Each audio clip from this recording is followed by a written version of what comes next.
And over in St. Louis, we've been tracking this as well. Deadly storms there in the Midwest. St. Louis getting hit hard. That is St. Louis's Mayor Cara Spencer speaking at the podium right now, giving updates. They've been doing this pretty frequently this week. Let's take a listen in to this press conference that's happening right now.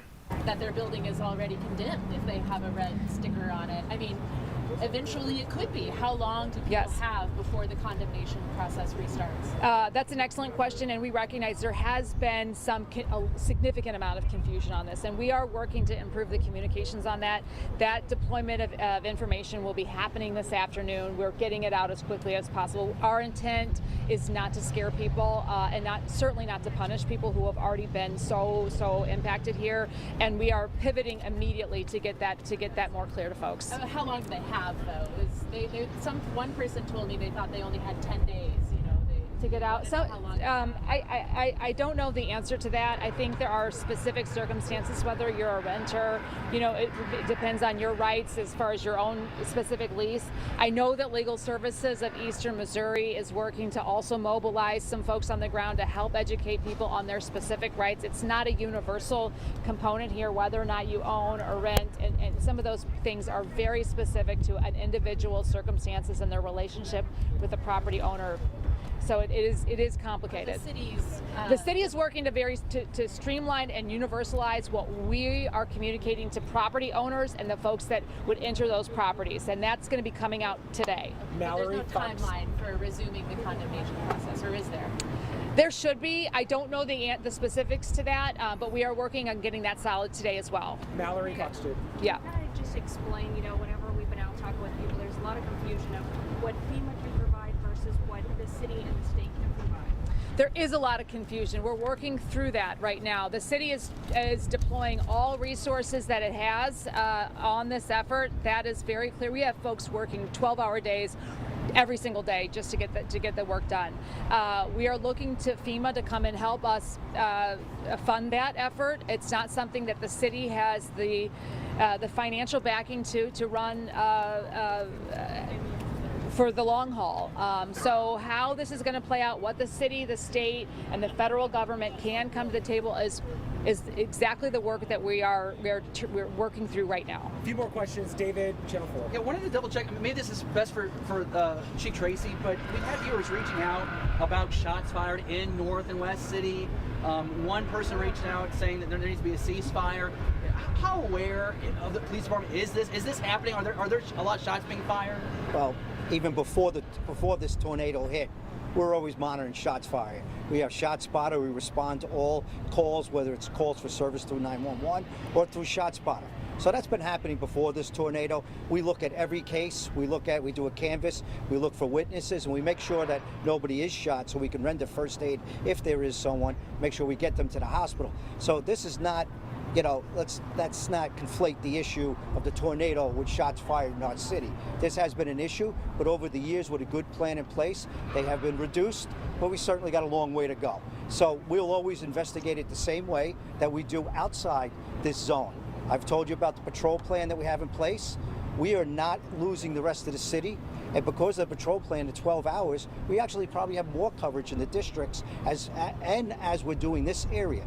So we're going to respond in the same way that we do in a professional manner to try to make sure that those are shooting firearms, that we can try to get the trigger pullers off the street to keep our community safer. Chief, can I say something on that just real quickly? I just want to add, I and my team are in the affected area all day, every day. I feel safe. I feel safe. My team feels safe. We have not felt threatened. I just want to make sure that folks know that we are taking safety and security very seriously, and it continues to be an area that has challenges in that regard, no doubt. But at the same time, it is an area that, largely speaking, I personally feel safe in this community. So these are neighborhoods. These are communities where people live. I just want to add one more thing to that.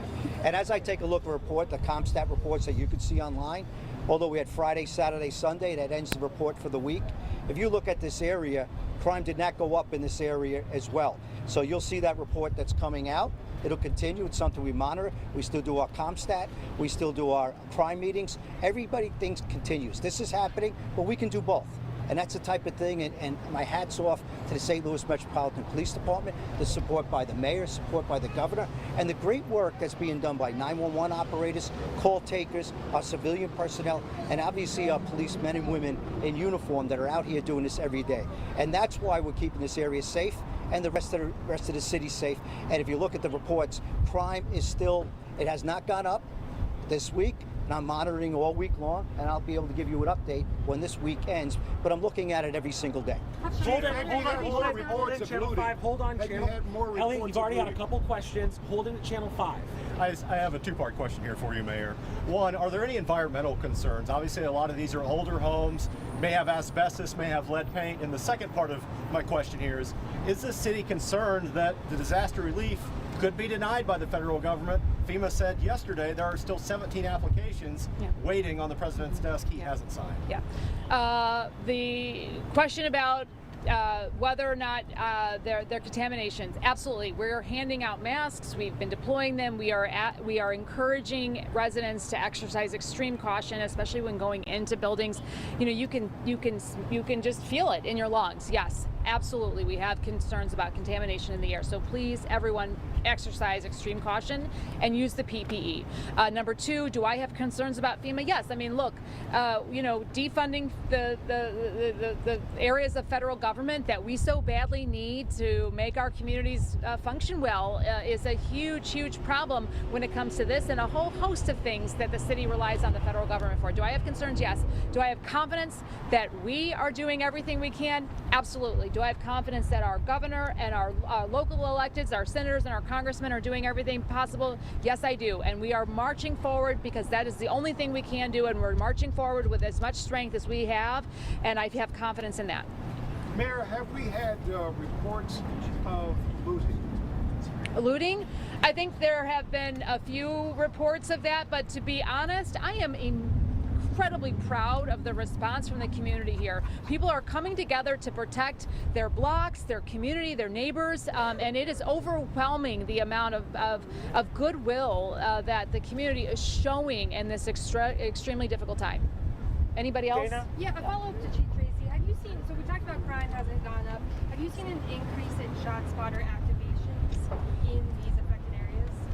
No, right now, I'll still have to evaluate. I can get back an answer through Mitch for you.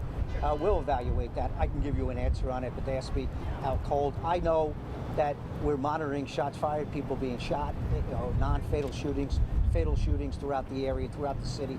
So I can give you an answer on that. But through the specific area, if you're talking about the impact zone, that goes through 2 different districts.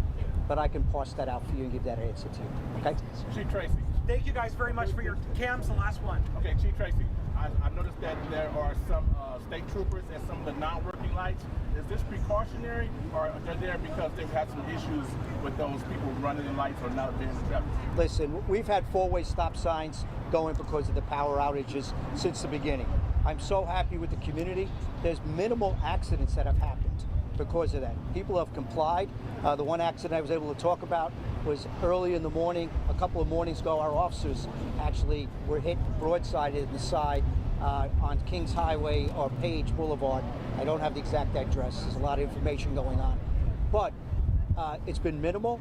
But as we've brought down and got power at these places and got a lot of these intersections going, there's some major intersections that now, because people can pick up speed because of getting through these other lights that are working, we've asked the Missouri Highway Patrol to cover a few areas for us as mutual aid. And you know what? Great partners, they've come in to do that because we want to make sure as people pick up speed as lights are going. And then even when they were working one intersection, electricity came on and I was able to move them to another intersection. So they're working hand in hand. That's the way it should be. So thank you. David, we're done, David, guys. We have another briefing tomorrow. We're just trying to get some information. You know, the command center has been here basically from the get-go, but we have noted, and some people have reached out noting that the SEMA vehicle has been here, and then it left, and it came back. Is that unit mobile? Is that supposed to be going out of the community? Is it supposed to leave? Can you talk about who authorizes it to leave? Who authorizes it to come back? Like, how does that work? Okay. Right now, the St. Louis Fire Department is operating the movement of the SEMA vehicle. We took it back to headquarters. We did some updates to it. brought it back, so it's on site. Thank you guys very much for your time. Appreciate it.